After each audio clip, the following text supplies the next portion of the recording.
national security team on a daily basis, getting updates, and if that assessment is made or recommendation is made, we'll let you all know. Go ahead. As it relates to the 8,500 American troops who have been put in a heightened state of readiness in preparation to go there, has the President or has the White House heard from our allies, NATO allies, about the expectation or desire for any unilateral American troops to go to that region? Well, the announcement was made, as you know, Peter, to be a part of a NATO force, right? And so all of these consultations that are been happening over the last several days with our European partners and NATO partners has been about that. 8,500 service members, troops who are at the ready. And the decision about whether they would be deployed would be made in coordination with our NATO partners and allies, including any additional discussions or requests outside of that. I would point you to the Pentagon. I don't have anything to assess for you. There's no, to the best of your knowledge right now, that's the President's intention to work exclusively via NATO to not send any troops unilaterally in any form. Well, again, we're working through NATO to plus up support in our eastern flank countries. That is what NATO is there for, and we're committed to the sanctity of that alliance. Just to be clear, there is no intention or interest or desire by the President to send troops to Ukraine. NATO is a forum to support our eastern flank partners and countries, and that's what the focus has been on. And given the changed state of readiness for that 8,500 troops that could go as part of this response force in conjunction with NATO, when should we expect to hear from the President of the United States about the situation as it relates to Russia, Ukraine, in the form of some public remarks to Americans about whatever sacrifices that might take in terms of U.S. men and women going there and the like, and anything beyond that? Well, I don't have anything to predict in terms of a public speech. Obviously, he gave a 2-hour press conference just a few days ago where he answered a number of questions on Russia and Ukraine, and will continue to do that. But right now, a lot of our focus and his focus is on diplomacy, is on engaging with leaders, is on having conversations with members of his national security team. And then lastly, very quickly, the French president obviously has expressed a desire for the EU to be working sort of as the leader on this, as opposed to NATO leading the charge as the relationship goes to Russia and the negotiations go. Would the U.S. be comfortable with the EU leading those direct conversations as opposed to NATO being the lead? Well, there are a range of formats and forums that have been ongoing, right? Including conversations through NATO, including conversations through the OSCE. I know that there are conversations that are happening through the Normandy format that are happening today in Paris, and we certainly support international efforts that take place in a range of forums. Obviously, NATO is a forum that we work with and coordinate with our partners as it relates to military support and how we're going to provide assurances to eastern flank countries, so that's certainly the appropriate forum for that. But again, there's a range of forums to discuss de-escalation, negotiation, including the Normandy format that's taking place today. Go ahead. Thank you, Jen. A question about immigration. Sure. Why is it that large numbers of single adult men are being released into the United States just hours after being apprehended at the southern border? Well, I'm not sure the specifics of what you're referring to, Peter. What I can tell you in terms of what our policy is and how we're approaching the border is that we continue to be under Title 42. Migrants who cannot be expelled under Title 42 are placed into immigration proceedings, and one of those avenues could be placement in an alternative to detention program in the interior of the United States. Sometimes that means moving migrants to other parts of the United States to move to different detention facilities where they wait for next steps in the immigration process, such as a court hearing, and are required to check in with a local ICE office. So that is certainly something that is happening out there in the country and is consistent with our policy. And you mentioned that they're supposed to check in at a local ICE office, but we know that just between March and August, which is a very small sample size, DHS says more than 47,000 of these migrants that were given notices to report did not show up. So why let them into the U.S. unsupervised in the first place? Well, again, we have a stringent protocols and processes that we implement here. That includes expelling individuals who come in under Title 42, given we are still in a global pandemic, and includes those who do not show up will be subject to the repercussions of that. So that is the policy we're implementing from our Homeland Security Department. Okay. On Ukraine, President Biden met with Putin in person in June in Geneva, and afterwards he came out and he said that the two of them arrived at a conclusion. He said, it's clearly not in anybody's interest, your countries or mine, for us to be in a situation where we're in a new Cold War, and I truly believe he thinks that he understands that. Has the president changed his opinion about what Putin thinks? How are you suggesting we're in a new Cold War? I'm just asking, it seems like the president thought in June that things were going to be good. And right now things are not looking good. I don't actually think that's at all what the president said. He gave an extensive press conference where he conveyed it wouldn't happen overnight and that there was work that we could do together. And that is something that's how you approach a diplomatic relationship. You are vocal, there are consequences when you disagree and when you have strong concerns, and you've seen us implement those. You still look for places and areas where you can work together. That remains how we're working with Russia. Okay, there's a Buzzfeed report now suggesting that the Ukrainian government is upset the U.S. pulled citizens out of Ukraine before many other countries did. And this report says that a source close to the Ukrainian president thinks those Americans are safer in Kyiv than in Los Angeles. What do you make of that? Well, we're always going to make decisions that are in the security interests of people who are serving as diplomats around the world. And we have assessments that are made by the State Department, hence the decision and the announcement made over the last couple of days, and the fact that we put in a level 4 advisory back in October, conveying very clearly to Americans they should leave Ukraine. Look, I will let others assess, but there are 100,000 troops, Russian troops, on the border of Ukraine, and no clarity that the leader of Russia doesn't intend to invade. That sounds pretty dangerous to me. I would also say that the Ukrainian leaders have welcomed the security assistance, and they've even met us at the airport that we have been providing over the course of the last several days. So that seems to be contradicting that assessment. Okay, and then last one. The Secretary of State a few days ago tweeted, hashtag stand with Ukraine. Has that ever worked at stopping an authoritarian regime from doing anything? A hashtag? I will have to say that unlike the last administration, we don't think Twitter is the only means of engaging or negotiating or discussing important topics. But it is important for us to convey to the Ukrainian people who do view commentary through a range of forums. I don't know how many are Fox News watchers, maybe some of them, and including social media, that we stand with them, we support them. And that includes in their efforts to protect the sovereignty of their country. Go ahead. You mentioned the visit by the German chancellor. Yeah. Do you have a date on that? Or is it Not still yet. on time? Hopefully we'll have one soon. Okay. Can I then pivot back to Russia? The U.S. is in talks with other countries to deal with potential shortages in gas supply. Can you speak to that a little bit, and in particular, what requests you've made of Qatar and whether they have responded about whether they would be able to step in and fill any shortfalls should that happen in the case of a conflict? Sure. So it's our approach is not about any one country or any individual entity. We're engaging with a range of countries and partners to discuss what could be shortages. So I'm not going to get into any specifics of what any conversations entail. They can certainly speak for themselves. But what I can give you an update on is that a disruption, of course, in physical energy supplies transiting Ukraine would most acutely affect natural gas markets in Europe. And so we're engaging our European allies to coordinate response planning, including how to deploy their existing energy stockpiles. That's part of it. But we've also been working to identify additional volumes of non-Russian natural gas from North Africa and the Middle East, Asia, and the United States. We're in discussion with major natural gas producers around the globe to understand their capacity and willingness to temporarily surge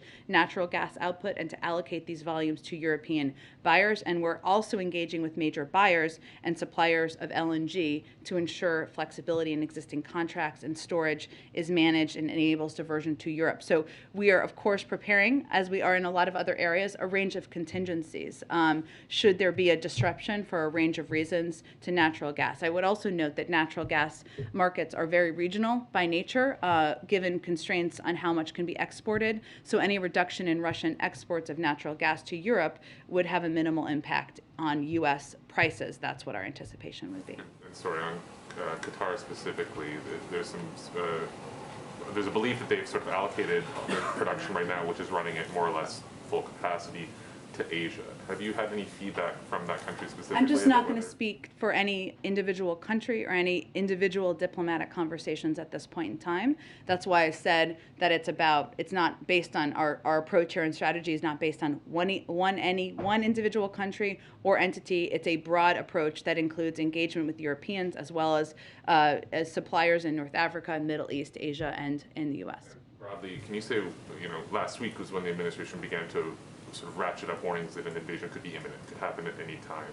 This week, can you say how, if at all, the president's view has changed about the risk? Is it the same? Is it getting worse? Is I it think getting... when we said it was imminent, it remains imminent. But again, we can't make a prediction of what decision President Putin will make. We're still engaged in diplomatic discussions and negotiations. No element of the last week has changed the president's view one way or the other on that risk. Well, imminent has a pretty intense meaning, doesn't it? I agree. Okay. And it's still the belief that it's imminent. Correct. Well, Yes. Thank you. Yes, go ahead, Jeff. Jen, the Kremlin is using the U.S. announcement of putting 8,500 troops on alert to say that it's the U.S. that is fueling this conflict. The White House's reaction to that? Well, I would say that our commitment to our NATO partners and allies is ironclad. If you go back to 9/11, the first time that Article 5 was invoked, it was in defense of the United States. And we take our commitment to our Eastern Flank partners, NATO allies, very seriously. But what is important to note is that the aggressive behavior here is on the part of the Russians. This is a defensive alliance, not an offensive alliance. And what we're doing here is not making a decision, as has been clear by NATO partners and by the president and our members of our national security team, to deploy, but just to be ready. And we have a responsibility to do that so that people who might be deployed can tell their family members. It's a shorter period of time, and to be ready to deliver on our commitment to our NATO partners. Clarify, are those 8,500 troops who are now at the ready, as you said, are they already based in Europe? We obviously have Europe and the United States. Europe and the United States. Mm-hmm. And did NATO request that the U.S. put them on the ready, or is that a U.S. offer? It's a conversation with NATO, so a collaborative discussion. And a follow-up on Peter's question about Ukraine. Mm-hmm. Are there direct contacts with Ukraine right now to allay their concerns that the U.S. was acting preemptively or too early, too soon to take personnel out of the country? So yeah, we are in constant contact with the Ukrainians to reiterate our support, to convey updates on shipments of supplies, military equipment, something that's been happening over the last several days. Our National Security Advisor, Jake Sullivan, has spoken with his counterpart at least 8 times over the past few weeks, and U.S. officials at the State Department, Defense Department, across our government continue to work in close coordination on a daily basis with Ukrainian officials. Secretary Blinken, as you know, was in Ukraine last week, and he called his Ukrainian counterpart to read out his meeting with Russian Foreign Minister Lavrov. So we have been in constant and close contact with Ukrainians leaders at a range of levels, as well as with our European partners. Just lastly, Senator McConnell gave you some unusual praise, the White House, today about its preparations for Ukraine, saying that it looked like the White House was prepared to act before an incursion and not after. Do you know what steps he was referring to there? Is that just the troop deployment? And B, were you pleased to hear some positive words from Senator McConnell? Well, yes, of course we were. I mean, look, I think abiding by our Article 5 commitments, standing up for the territorial sovereignty of Ukraine, making clear that one country should not be able to invade and take over territory from another country. That's not just a Democratic belief or a Republican belief. That's central to who we are as a country and who leaders like Leader McConnell or Senator McConnell, like President Biden, that's what their belief has been for many decades. So we certainly welcome that. I would note there was a bipartisan delegation.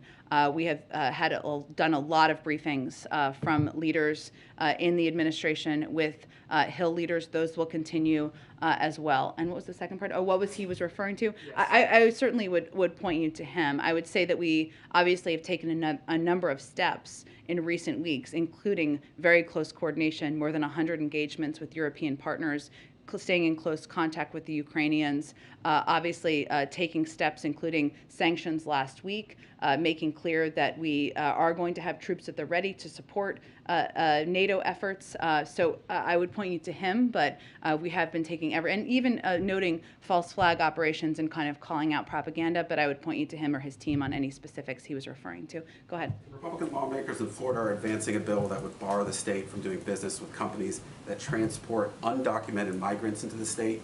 Does the White House have a response to this legislation? I am not familiar with the specifics of the legislation. I can check with our team and see.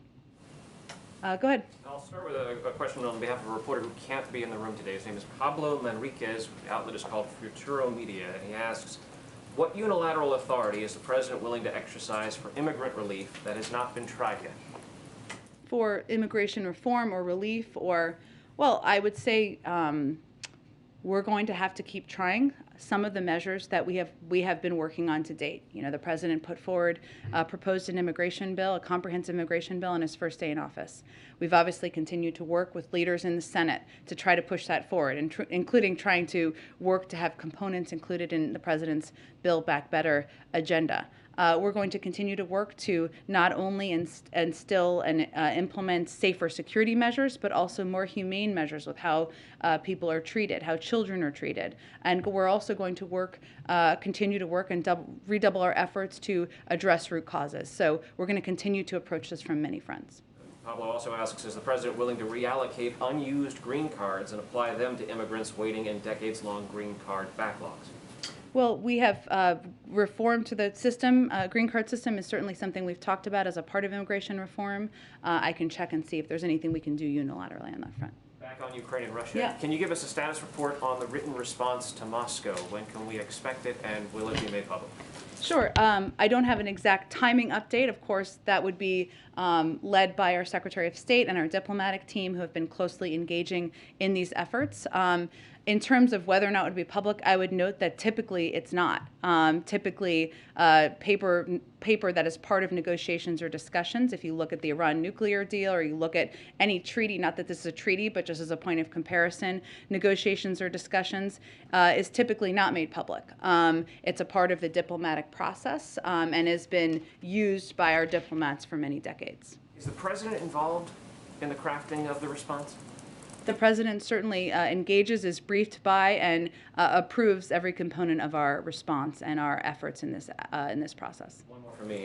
One of the criticisms that some fellow Democrats have been voicing in the press recently is that the president has surrounded himself with a corps of loyal aides who've been with him for many years, and increasingly these Democrats are publicly saying that these aides have left the president ill-served. Are you aware of a response from the president to those criticisms? In terms of what?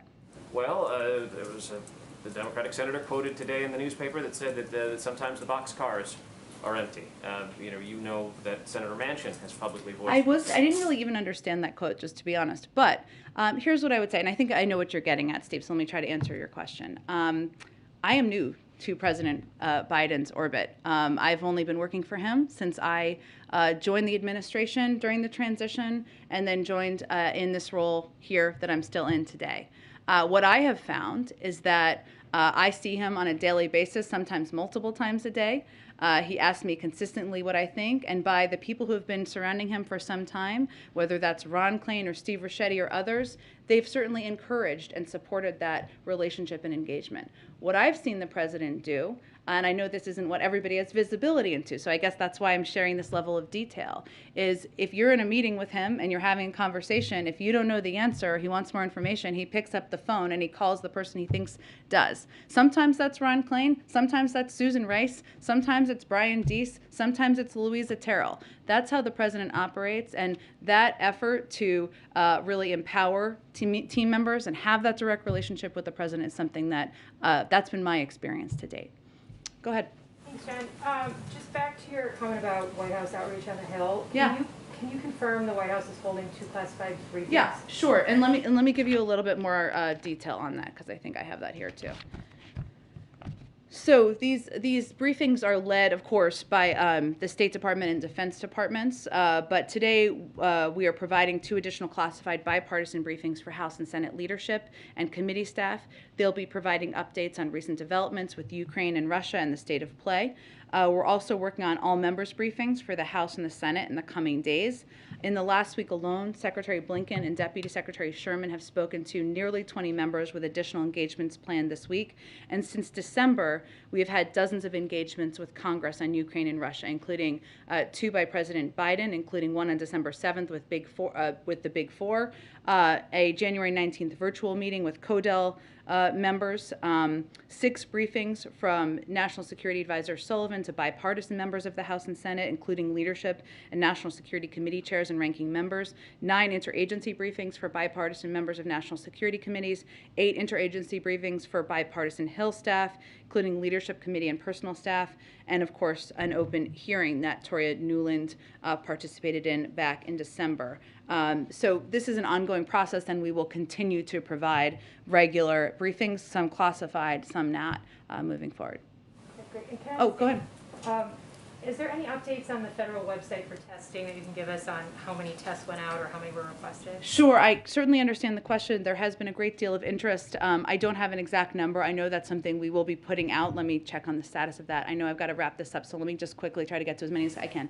I also wanted to ask about the testing. Do you know at this point how many of the tests that you've already ordered have come in yet? I don't mean going out to the American people, but are in your stockpile. And also when you'll be signing contracts for the other... For the additional $500 million? Yes. Let me check on both of those questions for you. And also I wanted to ask you about yesterday when you were talking about the competition executive order. You were saying about how the White House has met 100% of the deadlines in that order. I know a lot of those deadlines are for writing plans to do things in different agencies. Sure. So can you talk about what tangible results Americans will see in the next 6 months to a year out of all those different plans? You've met those deadlines, but now people will start to see the effect of them.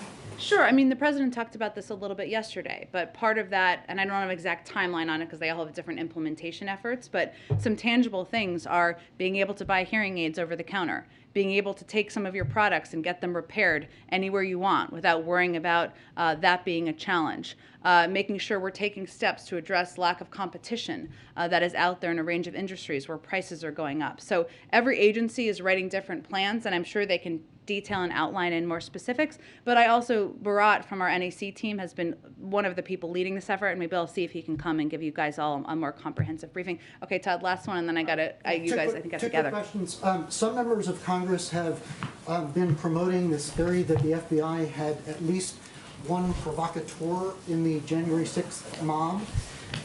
Can the White House say unequivocally that there were no federal agents who provoked illegal attacks on... Well, FBI Director Wray has already said that the FBI had no evidence of this baseless conspiracy, and he would certainly know. And over the last week, we've seen a number of House Republicans announcing billions of dollars worth of infrastructure projects in their districts. These are Republicans who voted against that bill.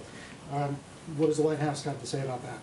We welcome their support for the president's agenda, and an agenda that was supported by some Republicans, not the majority, and hopefully they'll take the right vote to support their communities and job creation in the future. Maybe we'll make them think twice. Thanks, everyone. I'm so sorry. I think some of you guys have to wrap. Oh, you have time? Oh, sorry. Didn't mean to cut it off so dramatically. Go ahead. Does the White House have any words of support for the students in D.C. who are currently walking out to protest lax COVID standards in their schools? Oh, in D.C. and Arlington? Well, look, I think that we understand as a parent myself, but I know these students are dealing with fears that they have themselves about the fear of going to a school, a classroom, a workplace where you don't feel safe. That is one of the reasons that we have been so supportive and advocated for leaders and school leaders to follow public health guidelines. So, that is the way to keep people safe, to ensure people can feel safe in their school or their workplace, and certainly we support that. Go ahead. Thank you, Jen. Tomorrow, India is celebrating its 73rd Republic Day. As the leader of world's oldest democracy, what is President Biden's message to the people of world's largest democracy? Will we join India, the world's largest democracy, in honoring Republic Day, the day that marks the adoption of India's constitution? As President Biden said when India's Prime Minister Modi visited the White House last September, the relationship between India and the United States is destined to be stronger, closer, and tighter, and it can benefit the whole world. Our partnership is rooted in our shared responsibility to uphold democratic values. One more on Ukraine. You know, India is having a very strong and historic relationship with Russia. President Putin was recently in New Delhi for his annual summit meeting with Prime Minister Modi. Perhaps President Biden also has a strong friendship with Prime Minister Modi. Does President Biden think that India and Prime Minister Modi in his role can do something with both US and Russia to de-escalate the situation in Ukraine? Well, we certainly welcome any efforts to de-escalate, and we are in touch with a range of allies and partners on this, but I don't have any specific conversations to read out that relate to Indian officials. Go ahead, Linda, go ahead. Oh, sure. Yeah. So the president has nothing on his schedule today aside from the PDB. Can you shed any light on how he's spending his day? Well, let's see. This morning, I think he had some policy meetings, also a PDB meeting. He, later this afternoon, I think is doing some remarks review. There are some days that we spend some time doing internal meetings and discussions with policy experts, with policy leaders, and that's what's happening today. He would say he doesn't have nearly enough time of free time on his schedule because it is packed no matter whether people see him or not. Tomorrow and Thursday? Is it a lot of time in the Situation Room, or? There will be certainly some time where he'll be meeting with and engaging with his national security team, I'm certain. We have an event tomorrow on Build Back Better where there'll be a number of CEOs here, so that will be part of the day tomorrow as well. Jen, can I ask you one last question? Sure. Forgive me, it's sort of the elephant in the room. Many people in the country were talking about it last night and this morning.